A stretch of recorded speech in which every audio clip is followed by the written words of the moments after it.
Hello everyone and welcome to Daily CSAT series. Reasoning में आज हम करेंगे blood relation, one of the most important topic, right. जो CSAT के previous year के क्वेश्चन देखते हैं तो almost every year they are asking question on blood relation. Okay, जो आसान भी है, लोग कर भी लेते हैं, राइट। लोगों को रिश्तों का पता होता है, जॉइंट फैमिलीज में जो रहे होते हैं वो तो काफ़ी आंसर कर ही लेते हैं इसको, बट मिस्टेक के भी चांसेस होते हैं, तो थोड़ा ध्यान से करने वाला होता है। ओके, चलो देखेंगे। मैं सजेस्ट हमेशा ट्री बना के करता हूँ कि ट्री बना के आपको करना चाहिए। ओके,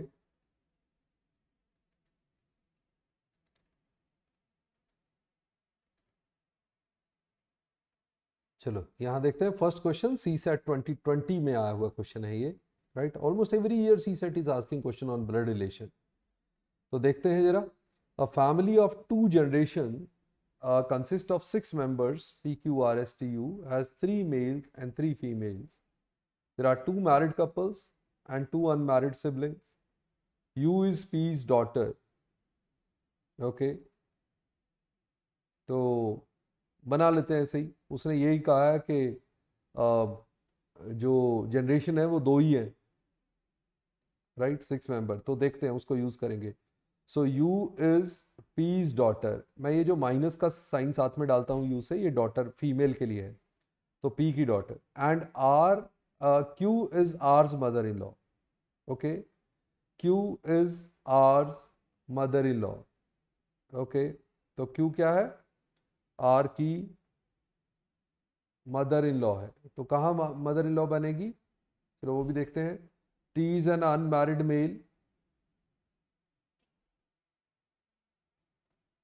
उसने कहा था 2 मैरिड कपल्स हैं एंड 2 अनमैरिड सिबलिंग्स हैं।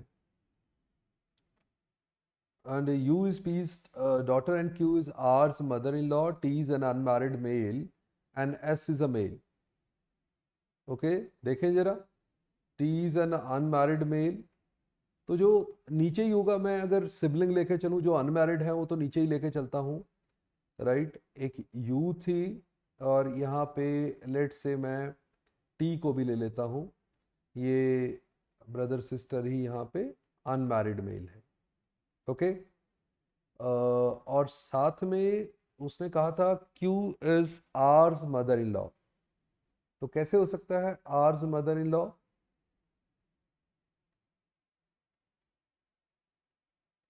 ओके, तो ऐसा हो सकता है कि आर यहाँ हो, सपोज करो आर यहाँ मेल हो और इसमें यहाँ पे हो हस्बैंड वाइफ,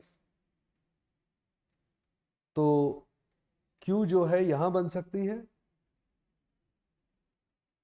मतलब यू की मदर बन गई, पी उस केस में फादर बन गया, तो क्यू मदर इन लॉ बन जाएगी किसकी? आर की, राइट। मुझे 2 ही जनरेशन रखनी है, मैं ये सोच रहा हूँ कि family of 2 generation, right. 2 he generation रखनी है, उसमें आर इधर रख लिया मैंने। ओके, तो आर की मदर इन लॉ है क्यू, तो 2 मैरिड कपल हो गए। अब एक एस जो बचा हुआ है वो मेल है, उसको भी यहां रखते हैं। उससे क्या है कि 2 अनमैरिड सिबलिंग भी बन गए, राइट। 2 अनमैरिड सिबलिंग हो गए, ये मैरिड है, ये मैरिड है, 2 कपल हो गए, तो मेरी सारी स्टेटमेंट ठीक हो गई, राइट। सारी स्टेटमेंट ठीक हो गई। वैसे आप और भी केसेस में बना सकते हो। देखो मैं अभी बताता हूं कि क्या आप इसमें और कर सकते हैं। जैसे इस केस में आपको आर इज यूज हस्बैंड लग रहा है, राइट, ये ट्रू लग रहा है। बट एस इज अनमैरिड, ये भी ट्रू लग रहा है। ओके, तो ये क्या है, चेंज हो सकता है कि ऊपर क्यू तो जो है मदर इन लॉ बनाओ आप, वो तो ठीक है, क्यू मदर इन लॉ है। बट अगर मैं आर को, क्योंकि उसने ये लिखा आर्स मदर इन लॉ, तो यू तो डॉटर थी, सपोज वो टी जो है वो ब्रदर इसका टी था, जो T is an unmarried mail है। अच्छा, टी तो अनमैरिड मेल है। एस को ले लेता हूं, एस को लेट से मैं मैरिड मेल ले लेता हूं, और एस की वाइफ है आर। तो उससे क्या होगा, आर का हस्बैंड हो गया एस, उनके पेरेंट है पी और क्यू, क्यू अभी भी मदर इन लॉ होगी आर की, राइट? अभी भी ये स्टेटमेंट करेक्ट है, Q is R's mother in law. अब T is an unmarried male, ये करेक्ट आ रहा है इसमें भी, T is an unmarried male इसमें भी करेक्ट आ रहा है, okay. S is a male इसमें भी है, okay. And two unmarried siblings हैं, ये अनमैरिड सिबलिंग्स हो गए, ये मैरिड कपल है, ये मैरिड कपल है, राइट? दो मैरिड कपल हो गए, दो जनरेशन है, तो ये भी पॉसिबल है। बट इस केस में आर इज यूज हस्बैंड गलत हो गया, राइट? आर यूज हस्बैंड तो नहीं निकाल सकते क्योंकि पहले केस में बन रहा है, दूसरे केस में नहीं बन रहा है। R is S wife, R का नहीं कह सकते क्योंकि पहले केस में आर हस्बैंड बन रहा था, दूसरे केस में वाइफ बन रहा है, दूसरे केस में एस की वाइफ बन रहा है। एस अनमैरिड, ये भी गलत हो गया, पहले अनमैरिड बन रहा था, मैरिड बन रहा है, राइट? इसका मतलब नन ऑफ दीज, ये कंक्लूड आप नहीं कर सकते, ये दोनों केस बन रहे थे, दोनों केस बन रहे थे आपके, तो इसीलिए राइट इसमें आप कंक्लूड नहीं कर पाएंगे, answer would be none of the above. वैसे दो जनरेशन का ये क्वेश्चन करना था, तो दोनों केस आपके बन पा रहे थे। चलो नेक्स्ट पे आ जाते हैं। ये सीसेट 2020 का क्वेश्चन था, अच्छा क्वेश्चन था ये। सीसेट 2023 का देखेंगे क्वेश्चन, राइट? बिल्कुल रिसेंट। ये डेटा सफिशिएंसी की तरह आया था, रादर 4 स्टेटमेंट दी हुई थी इसमें। There are 5 members ABCD in a family, और क्वेश्चन स्टेटमेंट थी आपकी what is the relation of E to B। E to B relate करना है, राइट? अब देखें E सिर्फ स्टेटमेंट 3 में है, तो स्टेटमेंट 3 तो चाहिए ही चाहिए क्योंकि E अदरवाइज है ही नहीं कहीं पे, राइट? E तो लेना पड़ेगा ना कहीं। तो E D का सन है, चलो ठीक है, E जो है वो D का सन है। अब D कहां है? D स्टेटमेंट में है, तो वो भी लेना पड़ेगा, रिलेट कैसे करोगे? स्टेटमेंट 2 भी लेनी पड़ेगी, right? D is the father of C, okay, D is the father of C, तो C यहां ब्रदर सिस्टर में ही आ गए, ओके। अभी EDC आया, मुझे E को B से रिलेट करना है, B तो नहीं पहुंचे। अब C कहां है, राइट? D या C कहीं और है, C यहां पे है, तो स्टेटमेंट 4 भी लेनी पड़ेगी। C and A are sisters, यहां से आपने राइट C और A को रिलेट कर दिया। अभी भी B नहीं आया, और B आएगा, A and B are married couple, okay, B जो है वो मैरिड कपल है। इसका मतलब आपको चारों स्टेटमेंट चाहिए E से B तक पहुंचने के लिए, so all 4 statement together are sufficient to answer the question. अब यू कैन आंसर E और B, पूरा रिलेशन आपको पता है, you can answer, simply answer that E is the brother in law of B, okay. चलो ये आसान क्वेश्चन था, बट फिर भी आपको समझने वाला था थोड़ा सा। अभी तो चारों स्टेटमेंट यूज हो रही थी, अगर कोई ना यूज होती तब बहुत वो होता है, तब ज्यादा लॉजिकल डिफिकल्ट लगता है। चलो नेक्स्ट क्वेश्चन पे आ जाते हैं। ये सीसेट 2022 में भी क्वेश्चन देखो डीएस की तरीके से ही पूछा गया था, डेटा सफिशिएंसी की तरीके से। क्वेश्चन था is Z brother of x, right? Z जो है ब्रदर ऑफ एक्स है, क्वेश्चन का आंसर करना है, बस ये ध्यान रखना है। स्टेटमेंट 1 कह रही है X is brother of Y, X is brother of Y. Now Y is brother of Z, but question तो है इज जेड ब्रदर, क्योंकि जेड का जेंडर नहीं आ रहा, ब्रदर है या सिस्टर है, तो फर्स्ट स्टेटमेंट सफिशिएंट नहीं है। जेड का आपको ये तो पता लग रहा है एक्स वाई जेड ये भाई बहन तो है, बट जेड ब्रदर है या सिस्टर ये नहीं पता लगा। स्टेटमेंट 2 कह रहे हैं एक्स वाई जेड और सिबलिंग, सिबलिंग भी वही होता है भाई बहन, बट जेड का आपको अभी भी नहीं पता, दोनों ब्रदर भी सिबलिंग हो सकते हैं, तो अभी भी नहीं पता। और कंबाइन करेंगे तो भी यही सिचुएशन है, हमें सिर्फ यही पता है कि एक्स वाई जेड सिबलिंग है, उसमें से एक्स और वाई ब्रदर है, जेड का नहीं पता, तो your answer can not be answer. So both statement 1 and statement 2 are not sufficient to answer the question. दोनों को कंबाइन भी कर लिया तो भी आपका सफिशिएंट नहीं है आपको आंसर देना, आप आंसर नहीं कर पाएंगे, ओके। चलो ये क्वेश्चन तो ऐसे पूछे गए थे, मैं आपको प्रैक्टिस क्वेश्चन के लिए कुछ क्वेश्चन ले लेता हूं। यहां पे एक कहानी दी हुई है, PQRSTU are 6 members of a family in which there are 2 married couples, okay, 2 married couple हैं, 6 मेंबर हैं। T, a teacher is married to a doctor. Okay, बना लेते हैं हम। T, a teacher is married to, husband wife लिखता हूं मैं HW married couple के साथ, is married to a doctor, right. जो प्रोफेशन है वो ब्रैकेट में लिख रहा हूं, नाम बाहर लिखूंगा।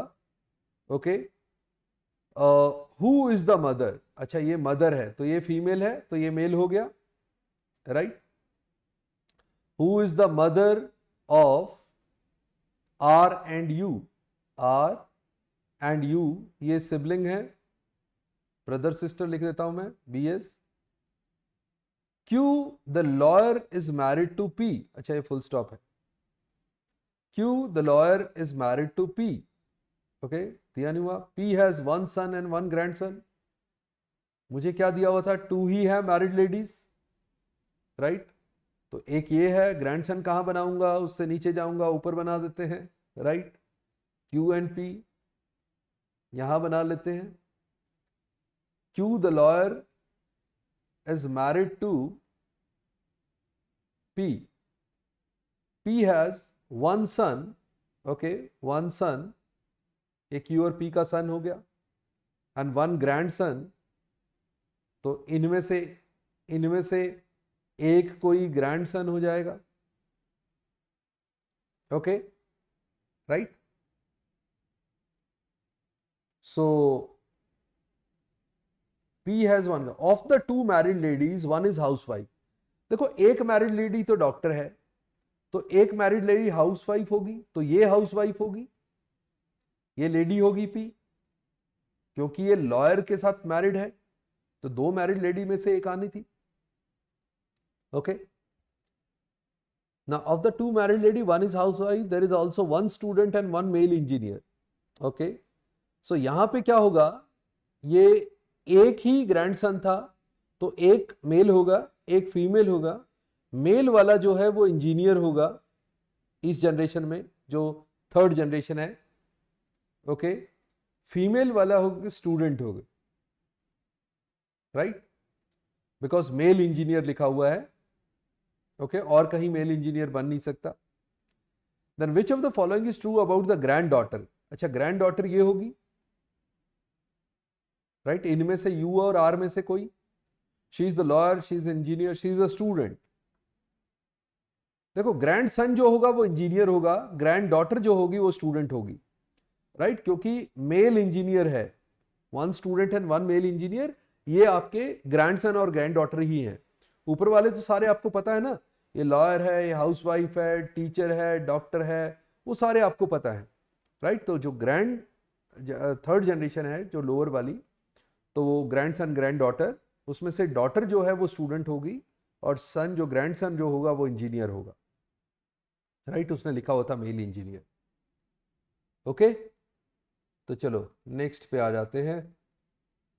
और इसमें आप ये भी बता सकते थे, ये S जो है ये बेसिकली ये होगा S, राइट, जो डॉक्टर, जो मदर है इनकी R और U की। ओके, चलो फिर नेक्स्ट क्वेश्चन पे आ जाओ। 6 members of a family, namely A, B, C, D, E, F, are traveling together. B is the son of C. Okay, B is the son of C, but C is not the mother of B। इसका मतलब C father होगा, right, mother नहीं है तो father होगा। A and C are married couple, A and C married है, तो ये A जो है वो B की मदर आ जाएगी। E is the brother of C, E is the brother of C, D is the daughter of A।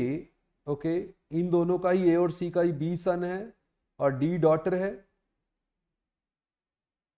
Okay, F is the brother of B, F is the brother of B। तो ये जो F, B, S हैं, ये दोनों 2 brother और एक sister, ये A और C इनके मदर और फादर हैं। A मदर है, C फादर है, right. How many male members are there in the family, ये चारों मेल हैं, ये 2 फीमेल हैं, 4 मेल हैं, राइट, टोटल 6 मेंबर्स थे। So there are 4 male members okay, I think ये इजी था, बट बाकी भी समझेंगे और इनको ट्राई करेंगे। ब्लड रिलेशन के क्वेश्चन काफ़ी रेगुलरली पूछे जा रहे हैं आपके एग्ज़ाम में, और ये हमारा सक्षम सी सैट कोर्स जो 90+ रिकॉर्डेड लेक्चर्स हैं आपके, और discussion of practice question, practice sheets हैं, टेलीग्राम ग्रुप में आप डाउट डिस्कस कर सकते हो, टॉपिक वाइज टेस्ट हैं, लाइव डाउट रेजोल्यूशन सेशन है। ओके, तो कंप्लीट पैकेज आपका, और बैच 2 के लिए एडमिशन ओपन है, तो आप इस नंबर पे कॉल कर सकते हो। बाकी see you in the next session, bye bye, नमस्ते, जय हिंद, थैंक यू।